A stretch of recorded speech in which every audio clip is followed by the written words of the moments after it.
Alrighty, and we are live. My name's Isaac. I'm the co-founder of Pet Summits and the host of the Pet Care Report. The mission of this show is to connect pet parents with the world's leading pet experts and brands to discover the latest trends, innovations, and essential products for optimal pet care. Today's live episode, we're very excited to have this very special guest, the CEO of Raw Dog Food and Company, DeDe Murcer Moffett. She is the CEO of Raw Dog Food and Company and the wife of Rick Moffett, certified pet and raw dog food nutritionist, and a veteran raw feeder of over 20 years. DeDe is the host of the popular Raw Dog Food Truth podcast and a two-time best-selling leadership author, vocal recording artist, and corporate motivational leader speaker for Fortune 500 organizations across the US. Today, DeDe will talk to us about why raw feeding is actually safe and how raw food can help prevent most of the common diseases that our dogs face today. DeDe, welcome. Thank you so much for your time today. Thank you so much for being a sponsor of the Dog Nutrition Summit. And thank you for sharing the information that you have around raw feeding. You are so welcome. It's my life. That's what I do. Raw Dog Food and Company every single day of my life. Oh my gosh, we talk to so many pet parents though, Isaac, and so many pet parents that are confused, and that's one of the reasons that I really love what you do with Pet Summits is because you bring so many experts in and give out tons of information because the narrative is big out there for commercial pet food, for kibble. And I think the 50 plus and climbing cancer rate in dogs should alarm people that something that we're doing out there in the pet industry is not good. Not good. Yeah, I can't agree with you more. And that's one thing that I've been, very blessed about. When we started Pet Summits, we were educating ourselves, and we had no idea what was going on in the pet food until we actually started researching. And it's just like we're blown away. And I had a conversation with Dr. Ian Billinghurst a couple of weeks ago, and talking about like how we used to feed our dog back on the farm in New Zealand, and not knowing what we were doing, but it was actually like raw feeding, and we weren't doing it intentionally. It's just like that's what they got, and now it's like because it's like that's what they're designed to do. So yes, DeDe, like what was it for you that kind of like got you into raw feeding? What's your story? Well, it's not real sexy or anything like that. But what happened was almost 23 years ago now, I was in Texas and I had a neighbor who had a Labrador, I believe it was, named Trevor. And this particular dog was on death's door, right? And the vets had done everything and basically told this pet parent, hey, just, prepare for this to die. And he was not going to have that. Thank God. We love those type of pet parents. So he started researching commercial dog food. He started researching, um, uh, what dogs were really created to eat. And he took his dog off of all commercial food and he started feeding a pure raw diet. That's meat, bones, organ, and fat. And this dog recovered. And he was so excited about it. He was like this, preacher. He was on a mission to tell everybody. And he told me about it. At the time, I had a little dachshund named Doc. And Doc was only, I think, about a year and a half at that time. And Doc was fine at the time. Yeah. And I said, there's nothing that's too good for my dog. And I immediately switched over from, the standard kibble and a premium kibble, whatever the heck that is that I hear all the time. And Doc lived to be 17 and I never looked back. So that was really the start for me. It didn't have anything to do with a dog being sick. It had everything to do with listening to what this guy had said and actually seeing his dog. And I have to tell you now, 23 years later, certainly being in this business, Isaac, I see it day in and day out. Every single day, I hear from pet parents who have been given a death sentence, so to speak, from their pet provider, pet health provider.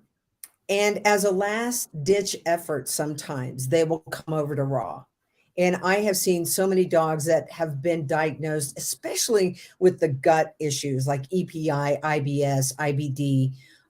They're on massive amounts of medications and prescription diets. Once they get off all of that, many of them just bounce back and they're beautiful today, not on any medications at all. And those pet parents, Isaac, have spent 10 to $20,000 trying to get these dogs well. So a lot of times I hear, well, feeding raw is too expensive. But when you really put it in perspective, what would you have a pet, right? What would you spend on your pet if you found out that they had a major illness? We're all going to spend whatever we can typically. So if we can avoid that, all the better by feeding them a species appropriate diet. Yeah, I couldn't agree with you more. Prevention is always better than being reactive as well. And uh, and some of these premium kibbles are expensive too, and so it just blows my mind why. And then the vet bills, when they come in, they can be really, really high. So it's like, pay a little bit more now to save in the future. But then it's also the health benefits, and like we know how we feel if we're eating bad food and our behavior changes and we're not feeling, we're moody, and there's a big link to behavior and feeding as well, which we're really excited how many dog trainers have been taking our Raw Dog Summit, because they are wanting to learn more about raw feeding so they can help their clients, and because they've noticed the changes in behavior just by feeding raw. I guess today I get a really big common question that comes up, and I hope you can help us with this, is like, why is pure raw the best for our pets' health?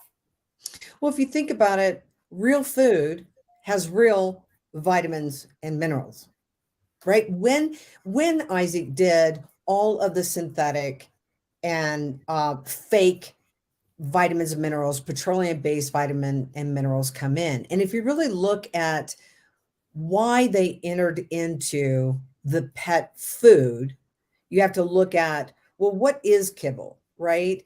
And if kibble starts out with the best ingredients in the world, okay, fine. But then it goes through this high heat and this extrusion process. And in order to get these little kibble things to stick together, you've got to have this high level of carbohydrate in it.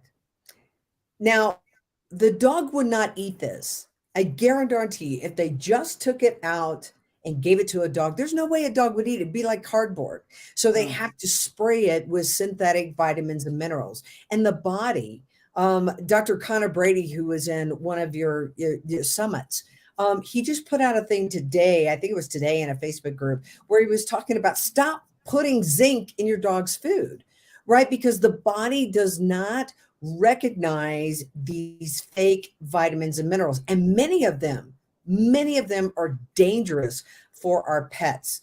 If you really look at where there have been issues in pet food, it hasn't come from the raw pet food industry. It has come from the cooked kibble industry and the toxic vitamin D. Right now, we're having this copper issue because of the way that AAFCO has changed all of that, the recommendations and the ingredients.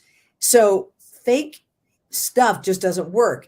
For some reason, we have forgotten that real food has real vitamins and minerals, and the body recognizes the real stuff. And so I say it very simply like this. A wolf, which is what your dog is, which is all of the dogs that are out there, or a mountain lion, which is a cat, right? So we have two species. I mean, there are some pet food manufacturers that like to say small dog, big dog, this breed, that breed. Forget all that. It's simply this. It is a wolf or it's a mountain lion. But they weren't sitting out there waiting for their B vitamins and their this and their that. They're just eating whole prey animals with the fur, with the eyeballs, with the organs and the bone and all of that. Actually, I have it on my website of how you can get all of that in the raw diet.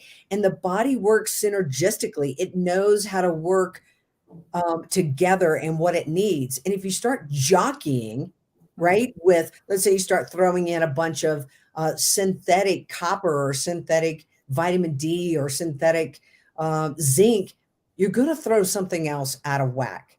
So, yes, if you need to, you can put things in the diet, but you can't take them out if they're already in there. So, our company is really, our brand is based on purity: meat, bones, organ, and fat, right? And variety, variety, variety. Whether that is beef, turkey, chicken, lamb, it's super duper easy.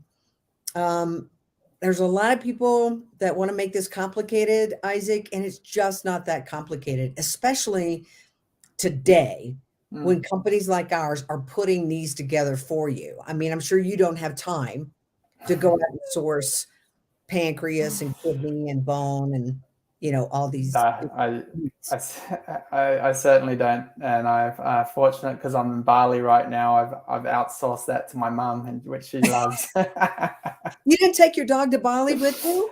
There's a lot of quarantine issues of getting into Bali, and then if they have to be, I'm not a big fan of him having to sit in the quarantine for a couple of weeks by himself, and then all the injections that he'll have to get. So yeah, right now he's become my mum's best friend. Well, I commend you. I commend you on that decision, and I will say that the other thing too, Isaac, is this: you can feed your dog the best species appropriate diet out there, right? You're doing the variety. You've got the good organs and you've got the bone and you've got all of the stuff that you need. You're throwing in a duck head, you're throwing in a duck foot, a turkey neck, maybe throwing in some bison testicles. And all of that is great. But if you keep pumping in toxins into your dog, that's still going to be very, very detrimental to their body. Yeah, 100%. And that even comes down to the water as well. I know that we're talking about raw feeding, but where are you getting your water from? And I'm so fortunate. And my sister and I, we used to always tease my mum because she was so pedantic about the water that we had. Like we were only allowed to drink purified water. She has a special tap that comes in and purifies the water, and then she's doing some other stuff. And over the last 5 years, and then especially during COVID, being more conscious about my health. And I'm like, man, thanks, Mum. I'm so glad you. That's so smart. That's the part. You know what? And I can say this because nobody in my family will see this at the moment before Christmas. But you know what I got for my family for Christmas? If you've ever listened to Dr. Thomas Cowan, he's big about water.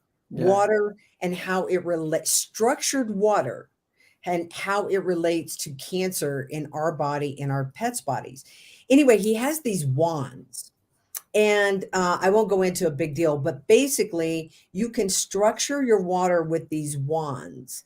And so I'll just leave it at that. His name is Dr. Thomas Cowan, Cowan. But whenever I'm looking at Christmas gifts, I'm always looking at what can I buy that's going to provide health in my family? Because we've had a lot of cancer. I will say on the male side, we've had a lot of cancer. So I think they're just amazing gifts, right? The gift of health, and you can help somebody really maybe stave off cancer. That's one thing that I love about what we do, right? Because if you're feeding a species appropriate diet, you keep the toxins out, you give them great water, you get them out and you exercise. You don't walk them, Isaac, in the pretty grass, because you know what pretty grass is. Pretty grass has been sprayed. Yeah. I guess for some people, they don't have those options though. And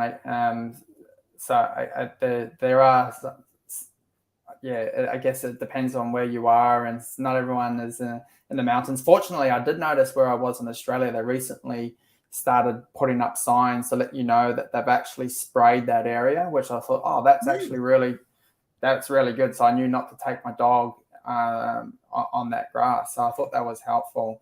But I guess like going back to what you're saying about the gift of health is like, that's why giving the gift of health to our dogs is also by giving them the right food. And I guess a lot of things that we've been seeing from what everyone is saying, and big concern is like, not thinking raw is safe. So it's like, can you walk us through like why is raw safe despite what a lot of the vets are saying? Well, if you asked a vet why a raw diet wasn't safe, they're going to basically say two things. One, that it's not complete and balanced. Two, they're going to say that your dog is going to get E. coli or salmonella or something along that line. So let's talk about complete and balanced. What the heck is that? What is that? I mean, Isaac, if I said to you, Isaac, did you eat a complete and balanced diet today? What do you know? Depends, but definitely not right now. I mean, but who has decided what is complete? Yeah, right. What is complete and balanced? And if you've seen our food pyramid, it has changed. But so somebody has decided that it's complete and balanced. But in a nutshell, that would be like saying every single vitamin and mineral I need is in this one meal. It's not. Yeah. And to Dr. Billinghurst, who I love and you love, and he has a great book. It's called "Give Your Dog a Bone." I'll just give Dr. Ian Billinghurst a plug right here. Here's his book.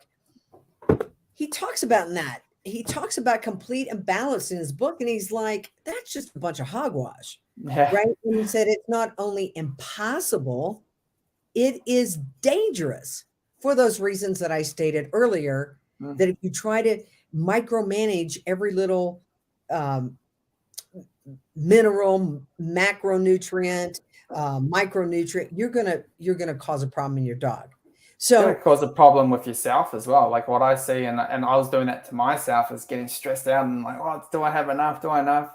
It's just like that's not what the dog's doing in the wild if it was by itself. It's like no, and you know what the real ironic thing to that statement that the veterinary world makes, and I will say our daughter's a vet, so I know a lot of this stuff as well. If you look at the prescription diets that they sell, okay, that they say are great for your dog. If you have ever listened to my podcast, The Raw Dog Food Truth, we analyze that stuff. It's crap. I call it CKS. Your dog will get crappy kibble syndrome from that. There is nothing good in that. It's 3 times the price of the same stuff that's out there on the grocery store shelf. And why? Because it's dry. Okay. High moisture is so incredibly important for our animals. And if you look at how do animals that travel in the wild, where do they actually get their water source from when there is no water source around? They get it from the prey that they're killing. That's 75% of their water source. So our animals are not meant to eat these dry diets. But that's the one thing that they're going to say that we can really blow out of the water. And the biggest one that they talk about is this bacteria, the salmonella, the E. coli. And yet, Isaac, we don't hear our doctors saying you can never eat meat or chicken or fish in your home because just the presence of it is going to give you E. coli or salmonella. What? You would handle your raw dog food, you as a human, just like you would handle any raw food. And I always say this, if you can get your dog to stop eating poop, to stop licking their butts, then okay, good for you. But I mean, they're eating E. coli all the time by doing that. They eat vomit, they eat feces. And again, in this book by Dr. Ian Billinghurst, you know what he says? He says, look, dogs were meant to eat feces. As I a matter know. of fact, in one of his chapters, he says one of the best probiotics for dogs is Australian sheep poop. I had this conversation with him a couple of weeks ago. I was just like, "Oh, that's gross," but that's what they do, right? It's Yeah. that's insane.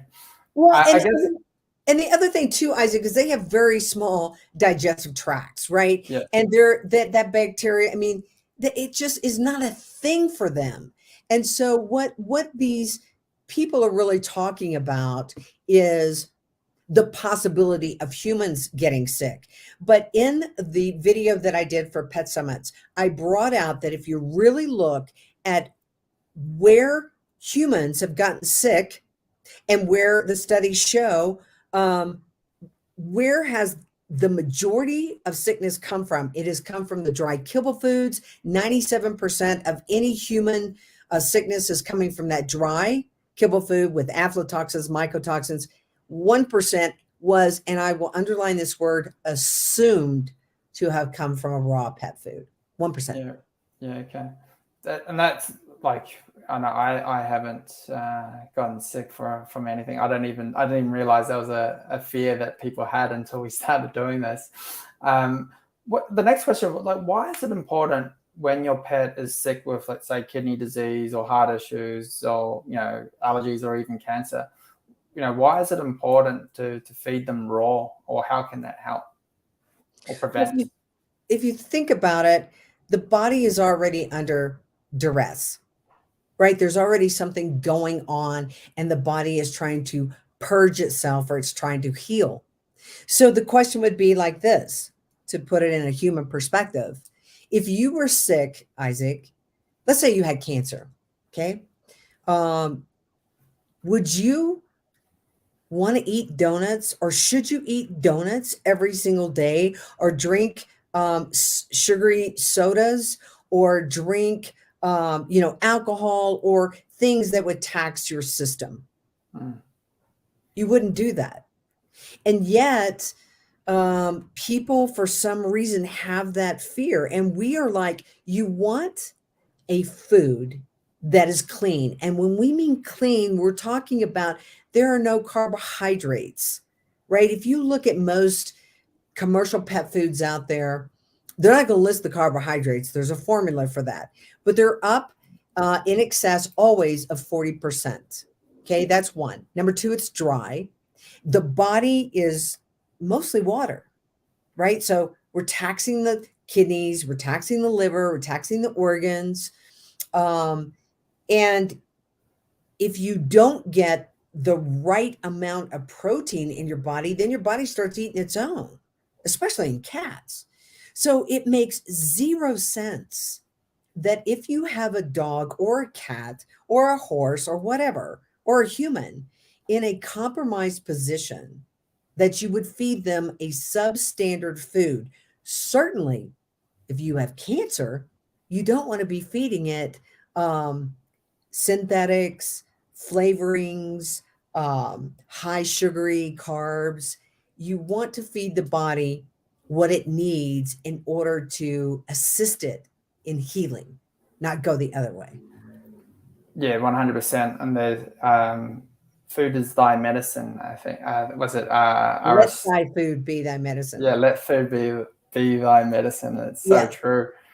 And the body knows what it needs. And one thing that I will say that's been really good about this whole COVID, there's been a lot of natural health coming out, and some people that didn't really have a platform before, or kind of had a platform but not really people knew about them. They've been getting back to the roots of real food, using real food as medicine for us, for our animals, and the changes that you feel. And I know when I'm eating better food, and even if I've gone and had like a proper juice, or I've done a detox, my body's just like, thank you, it's thanking me for doing that. And it's and our dogs are, and that's probably going back to what we're saying with the behavior issues. Our dogs are saying that the same as well. And it's not like they can actually talk to us,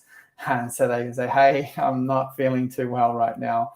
Well, And you're so right. And I love the summit that you have that's coming up, the out of control dog, because we talk about this all the time for trainers. We say, listen, if you want a dog, or pet parents, you want a dog that's able to focus, get them off the kibble.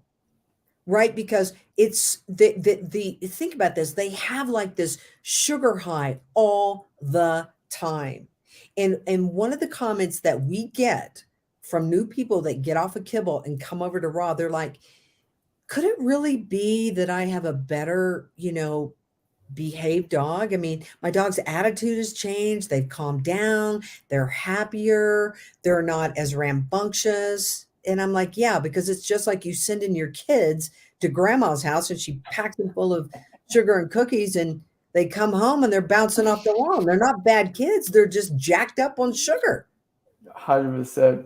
I remember my sister, oh man, used to annoy me when she was a kid. We still laugh about it because she used to get this red cordial. She loved it. Cordial was something we call in New Zealand, was just like a red flavored drink.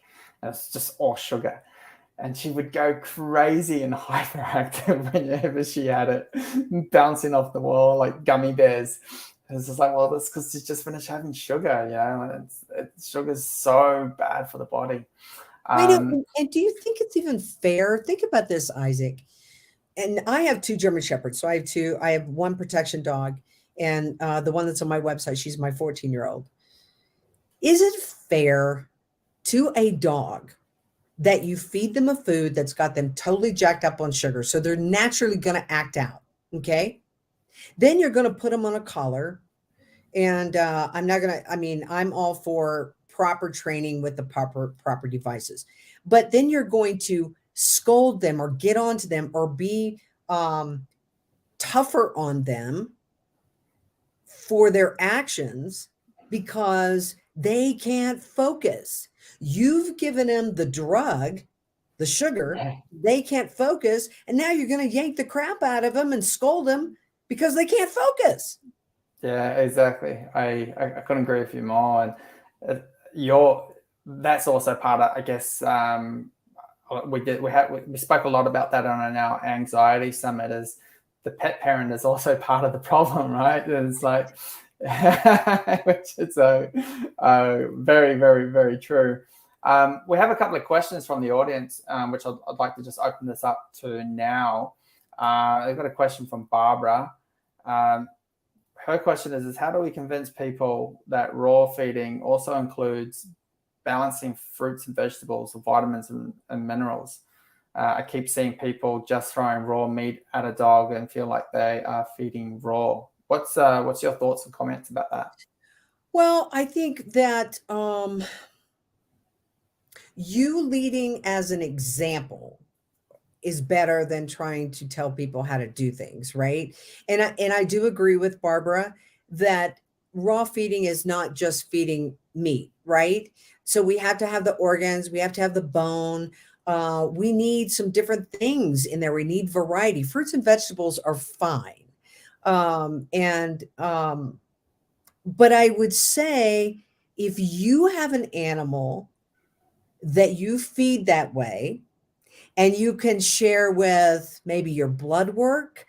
When people comment on why your dog looks so great or why your dog is acting so great, then you can come out with saying, I give them this, this, this, and this, and this is why. Or study about some of the different vitamins and minerals that come from organs, that come from the bone, and you share it as a story and your experience, and people are more willing to listen. And I only know that because, as a newbie in anything, we kind of come out and we think we're going to save the world. We're going to tell everybody how to do it. And then everybody just looks at you like, you know what, you're a know-it-all and I don't like you. And they totally turn off. And I did that, right? Because we're excited about stuff.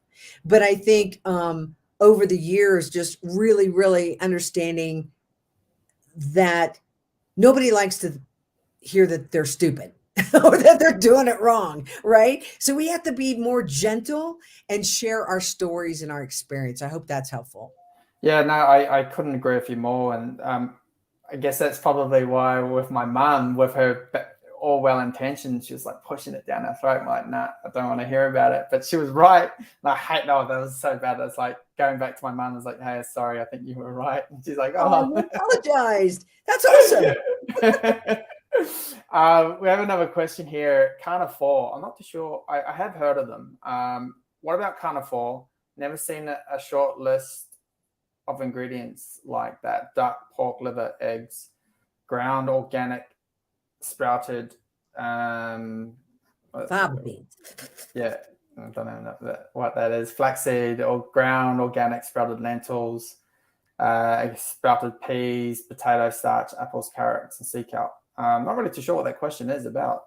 Well, so I think the question is this: what do I think about carnivore? Here's what I have to say. Typically, the only brands I come out against, and make no bones about it, are prescription diets and just commercial kibble. Now, let me say it like this. I don't care if it says organic. If it, like a lot of people will say to me, what do you think about this treat? And I look at it and it's full of a bunch of crap and it says organic and it doesn't really matter. For me, okay, and for my brand and for my dogs and for what I do, I'm going to keep that list at something like this: meat, bones, organ, and fat. I know what a heart is. I know what a liver is. I know what a spleen is. I know what a kidney is. I know what bones are. I know what meat is. And so there are a lot of things that you can throw in that sound great. But in that whole list right there, Isaac, if a dog was eating that and they weren't doing well, how would I know what of those ingredients was the issue? That's one. Yeah. The other two is I'm always going to be more protein. That's your most expensive item, right? More protein, the largest part, the meat, and then the organs and the bone. So some dogs do well on it, but I am a purist. Our company's all about pure raw, and I've never fed carnivore. So that's all I can say about that. I hope that is helpful. Yeah, I think that kind of got to it. I'm like, just to simplify that even more, it's just, again, just those words, just keep it simple. I think that's, know what you mean, protein, organs, bones, and then, some fruit and vegetables, the same as what we do from our plate when we look at our plate, and it's like, okay, we've got enough of each, get rid of the carbs as much as possible. And there's another whole thing about different types of complex carbs and broken down different types of carbs, which is totally off topic. But well, I think we're nearly out of time, DeDe. Thank you so much for all of the information and your time today. We really appreciate everything that you do for the animals, for your dogs, and for the information that you help pet parents. So for people to go out there and find out about you, what is the best way for them to be in touch? So if you go to our website, which is raw dog food and, so you got to spell out and, raw dog food and company.com. You will find us there. I have my German Shepherds on the website. We have a podcast. We have a learning center. I have a button on the contact page that says, I'm overwhelmed. And if there are questions, you can just tell us a little bit about your dog, what you're needing, or your cat, and we will get back to you. Even if you never buy from us, you guys, even if you're in a place where, you know, you're not going to buy from us, we don't care. We want you to come and get the information from the Raw Dog Food Truth podcast or go to our learning center, because here at Raw Dog Food and Company, your pet's health is our business, and friends don't let friends feed kibble. I love that. I love that saying. And I'm just putting these links up here now for people to go out. Why Feed Raw? That's the learning center. That there's also the podcast is on this on this link as well. So for everyone out there that gets a chance to see this link will also stay in the bottom of this feed as well. So thank you so much, DeDe. I hope everyone has an amazing day. Happy Thanksgiving, by the way. I think that was last week, was it? Yeah, it was last week. So thank you. Happy Thanksgiving to everyone that was in America. Go out and shop for rawdogfoodandcompany.com. That's a long word, but I got it out. I hope everyone has an amazing evening, day, wherever you are in the world. And thank you so much for doing what you can to help your pet do the best and live a healthier and happier life.